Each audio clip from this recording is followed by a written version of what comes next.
கர்த்தர் நல்லவர், அவர் கிருபை என்றும் உள்ளது. ஆண்டவராகிய இயேசு கிறிஸ்துவின் நாமத்தினால் உங்கள் ஒவ்வொருவருக்கும் அன்பின் வாழ்த்துக்கள். தேவ கிருபையும் சமாதானமும் உங்களுக்கு பெருகுவதாக.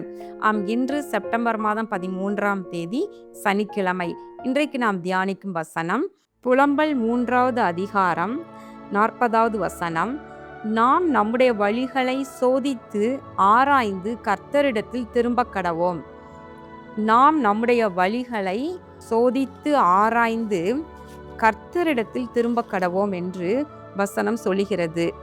பிரியமானவர்களே, இங்கு புலம்பல் 3ஆம் அதிகாரம் 41வது வசனம் பாருங்க. நாம் நம்முடைய கைகளோடு கூட நம்முடைய இருதயத்தையும் பரலோகத்தில் இருக்கிற தேவனிடத்திற்கு ஏறெடுக்க கடவோம். ஆண்டவருடைய சமூகத்துல நம்ம ஒவ்வொரு நாளும் இரவு படுக்கைக்கு போவதற்கு முன்பதாக நம்முடைய வழிகளை நம்ம ஆராய்ந்து பார்க்க வேண்டும். இந்த நாள் காலை முதல் இரவு வரையிலும் நம்முடைய வழிகள் எல்லாம் சரியா இருந்ததா, கர்த்தருக்கு பிரியமானதாக இருந்ததா என்பதை குறித்து நாம் உட்கார்ந்து நம்ம ஓரிரண்டு நிமிடங்கள் யோசித்து பார்த்து ஆண்டவரிடத்துல நாம் அதை மாற்றிக்கொள்ள வேண்டுமானால் நாம் மாற்றிக்கொள்ள வேண்டும். அதால் வழிகளை சோதித்து ஆராய்ந்து கர்த்தரிடத்தில் திரும்ப கடவோம் என்று எழுதியிருக்கின்றது. பிரியமானவர்களே, அதே போல் ஆண்டவர் விரும்புகிறது நம்முடைய கைகளை மாத்திரமல்ல, இருதயத்தை பரலோகத்தின் தேவனுக்கு நேராக ஏறெடுக்க வேண்டும். வெறுமனே நம்ம பார்வைக்காக ஜெபம், பார்வைக்காக தேவ பக்தி இப்படி என்று அல்ல, நம்ம கைகளோடு கூட நம்முடைய இருதயத்தை தேவனுக்கு நேராக நம்ம ஏறெடுக்க வேண்டும். உள்ளத்தின் ஆழத்திலிருந்து ஆண்டவரை நம்ம கூப்பிட வேண்டும், அவரை நோக்கி பார்க்க வேண்டும், அவரிடத்துல ஜெபிக்க வேண்டும். நம்ம ஜெபிக்கிற நேரம் மாத்திரம்தான் அல்ல, நம்முடைய மற்ற பணிகளை செய்து கொண்டிருக்கும் பொழுது நம்முடைய உள்ளத்தில் ஆழத்திலிருந்து தேவனை துதிக்கவும் அவரோடு பேசி கொண்டிருக்கவும் நம்ம செய்யலாம். அதான் பார்த்தீங்கன்னா, நம்ம இருதயத்தை தேவனுக்கு நேராக ஏறெடுங்கள் என்று இங்கு சொல்லப்படுகிறது.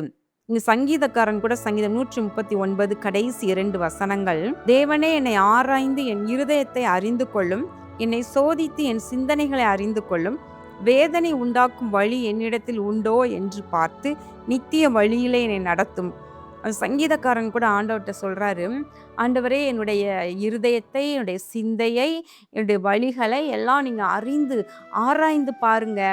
ஆராய்ந்து பார்த்து வேதனை உண்டாக்குகிற வழிகள் என்னிடத்தில் இருக்கும் என்றால் அதை நீங்க நித்திய வழியிலே அதை சரி பண்ணி நித்திய வழியிலே என்னை நடத்தும் என்று சொல்லி ஜெபம் பண்ணுகிறார். பிரியமானவர்களே, ஒருவேளை நம்முடைய வழிகள் எல்லாமே சரிதான் அப்படின்னு நமக்கு தோன்றும், நமக்கு நம்ம செய்யறதெல்லாம் சரிதான் அப்படின்னு தோன்றும். ஆனா இதுக்கு இங்கு சங்கீதக்காரன் ஜெபம் பண்ணுவது போல ஆண்டவர்கிட்டயே கேட்டலாம், ஆண்டவரே நான் என்னுடைய சிந்தை, என்னுடைய இருதயம், என்னுடைய வழிகள் எல்லாம் சரியான நீரே பாரும். ஏதாயிலும் தவறாக இருந்துச்சுன்னா ஆண்டவரே நீரே அதெல்லாம் சரிப்படுத்தி நித்திய வழியிலே நடத்தும், சரியா என்னை நடத்தும் என்று சொல்லி, ஏன்னா அவர் நம்முடைய மெய்ப்பராய் இருக்கிறார். கர்த்தர் என் மெய்ப்பராய் இருக்கிறார், உமது கோலும் உமது தடியும் என்னை தேற்றும் என்று எழுதியிருக்கிறது இல்லையா? அவர் தம்முடைய நாமத்தின் நிமித்தம் என்னுடைய நீதியின் பாதையிலே நடத்துவார் என்று எழுதியிருக்கிறது.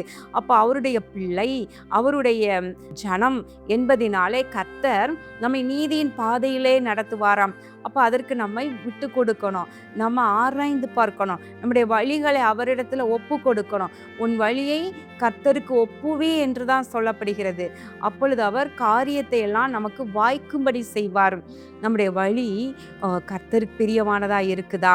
பிரியமானவர்கள், அதனோடு கூட நீதிமொழிகள்ல அருமையாய் சொல்லப்பட்டிருக்கிறது, உன் சுய புத்தியின் மேல் சாயாமல் உன் முழு இருதயத்தோடு கர்த்தரில் நம்பிக்கையாயிருந்து உன் வழிகளிலெல்லாம் அவரை நினைத்துக்கொள், அப்பொழுது அவர் உன் பாதைகளை செவ்வைப்படுத்துவார்.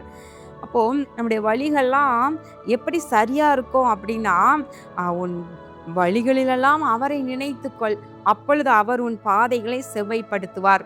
ஒருவேளை நமக்கு நம்முடைய வழி சரி பண்ண தெரியாம இருக்கலாம். இன்னொன்று, நம்மளுடைய ட்ராக்ல போய்கிட்டே இருக்கும் பொழுது கர்த்தரை மறந்து சென்று கொண்டே இருப்போமானால் நம்ம அவருடைய வழியை விட்டு விலகி போய்விடலாம். எனவே தான் இங்கு வசனம் சொல்கிறது, உன் வழிகளிலெல்லாம் அவரை நினைத்துக்கொள். எப்போதும் ஆண்டவரை நினைத்துக்கொள். கர்த்தரை துதிக்க நம்முடைய வழிகள், நம்முடைய செய்கைகள், நம்முடைய நடக்கைகள் எல்லாவற்றிலும் கூட, அது காலையோ மதியமோ இரவோ எந்த நேரத்திலும் நம்ம கர்த்தரை நினைத்து கொள்ளவும், அவரை துதிக்கவும், அவருக்கு நம்ம இடம் கொடுத்து அவரையே நினைத்து நம்ம வாழும் பொழுது அவர் என்ன பண்றாரா, நம்முடைய பாதைகளை எல்லாம் செவ்வைப்படுத்துகின்றார். சரியான ட்ராக்ல நம்மை வைத்து நடத்துவார். ஆண்டவர் சமூகத்தில் நம்ம ஜெபம் பண்ணலாம். ஆண்டவரே, உம்முடைய சித்தத்தின் மையத்தில் என்னை வைத்து நடத்துங்கப்பா. என்னுடைய வழிகள் எல்லாம் உமக்கு முன்பதாக உமக்கு பிரியமா இருக்கட்டும் என்று சொல்லி நம்ம ஜெபிக்க கற்றுக்கொள்ள வேண்டும். பிரியமானவர்களே, இப்போ நம்முடைய வழியெல்லாம் எப்படி இருக்குது என்பதை குறித்து நம்ம அவ்வப்போது ஆராய்ந்து ஆண்டவர் சமூகத்தில் நம்முடைய வழிகளை சீர்படுத்தி கொள்ள வேண்டும். கண்களை மூடி ஜெபம் பண்ணுவோமா? எங்கள் அன்பின் பரலோக பிதாவே, இதோ நீங்கள் உங்களுடைய வழிகளை ஆராய்ந்து சீர்படுத்தி கொள்ளுங்கள் என்று சொல்லி எழுதியிருக்கிறது போல் ஆண்டவரே, தேவ பிள்ளைகள் அனுதினமும் அல்லது ஆண்டவரை குறிப்பிட்ட நாட்களுக்கு ஒரு முறை உடைய சமூகத்தில் அமர்ந்து தங்களுடைய வழிகளையெல்லாம் சீர்தூக்கி பார்த்து தங்களுடைய காரியங்களை எல்லாம் செவையாக்கி கொள்ள கிருபை செய்வீராக. உடைய வழி நடத்துதல்கள், உடைய ஆலோசனைகள் உடைய பிள்ளைகளுக்கு உண்டாயிருப்பதாக. இயேசு கிறிஸ்துவின் நாமத்தினாலே இந்த ஜெபத்தை ஏறெடுக்கின்றேன் நல்ல பிதாவே. ஆமேன். கர்த்தர் உங்களை ஆசீர்வதிப்பாராக. ஆமேன்.